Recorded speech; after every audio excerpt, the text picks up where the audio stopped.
How do we get to a place of self-love? How do we love ourselves better? Well, I think first we need to define what self-love is. Google will tell you that self-love is a regard for one's own well-being and happiness. I personally like to think of self-love as just having a really great relationship with yourself, being your own best friend. And I wanted to make this video to go over what I believe to be the 3 pillars of self-love. So these are foundational practices that I've found that I practice on a daily basis that definitely has helped me come to this place of self-love and very confidently being able to say that I am my own best friend. And in addition to going over these 3 concepts, I also want to go over ways to apply these concepts and practices into your life today.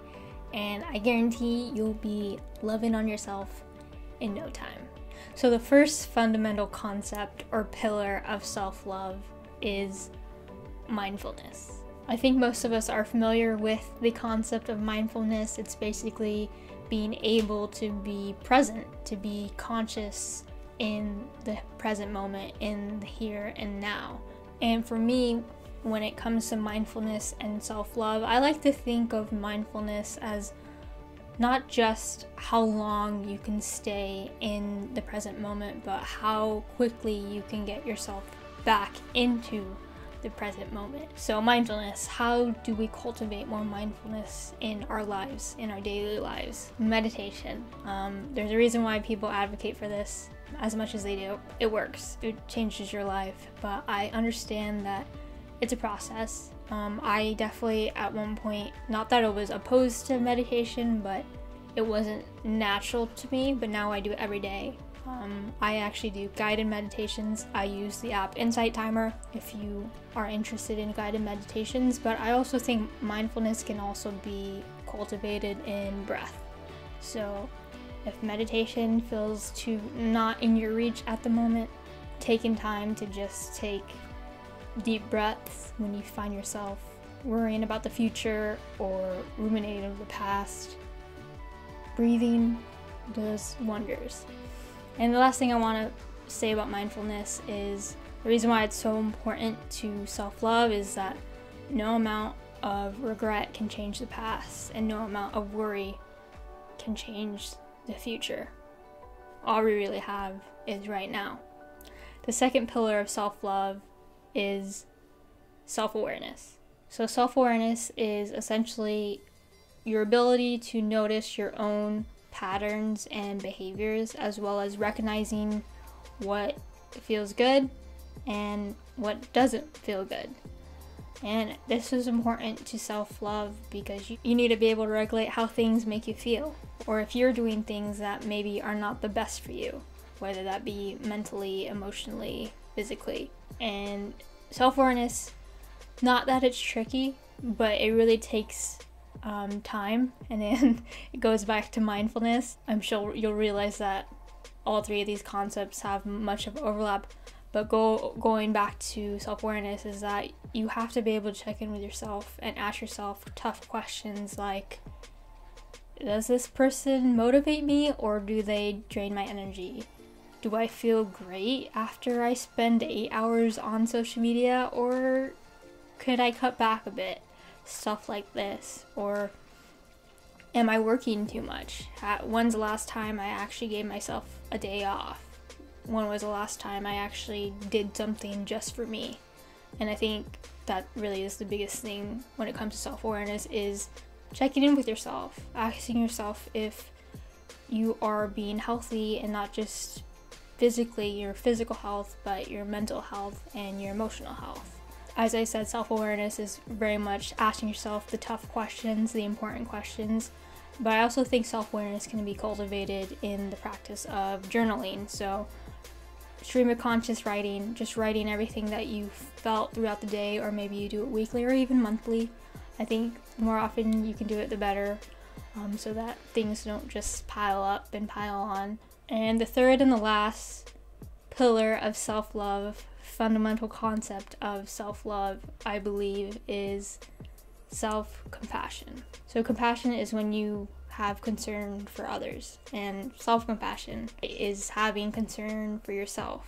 And to go beyond that, I believe self-compassion is the ability to be your own best friend.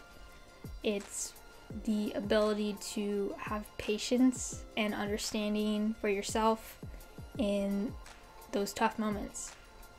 And I would say this one's probably the hardest one to practice, because we are so critical of ourselves. It doesn't matter if you are an artist, a creative, or if you work in an office. We beat ourselves up a lot, which, you know, after a while it gets really draining and tiring to always talk so negatively to ourselves. So self-compassion looks like positive self-talk.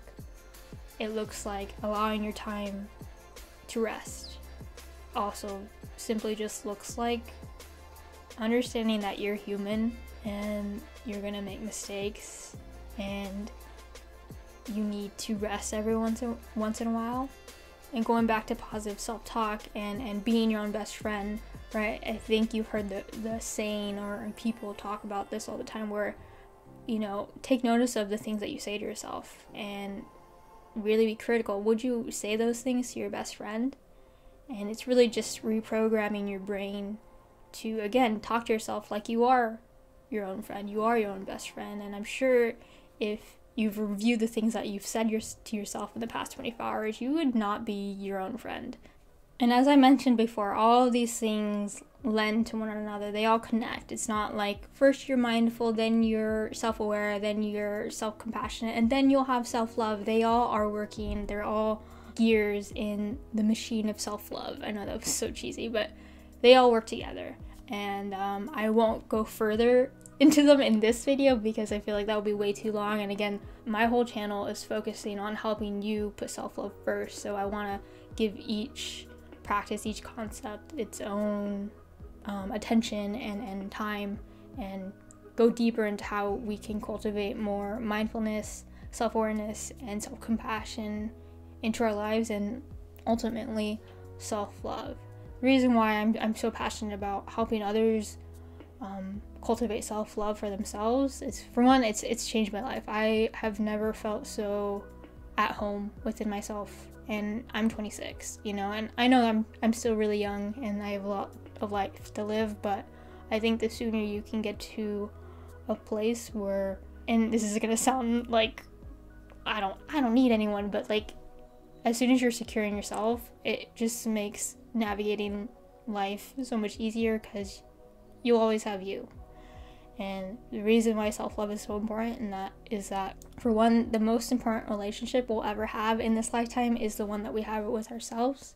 Because again, we're with ourselves all the time. There's no escaping ourselves. And two, I think as soon as you better the relationship with yourself, you'll see that your relationship with others, whether that's family, friends, a loved one, they will also improve as well. Alright, if you found any of this helpful, I would really appreciate it if you gave this video a thumbs up. Hit that subscribe button if you want to see more, and there is more that will come from me. And ring that bell so you don't miss a thing. Alright YouTube, I'm Marissa Roxas.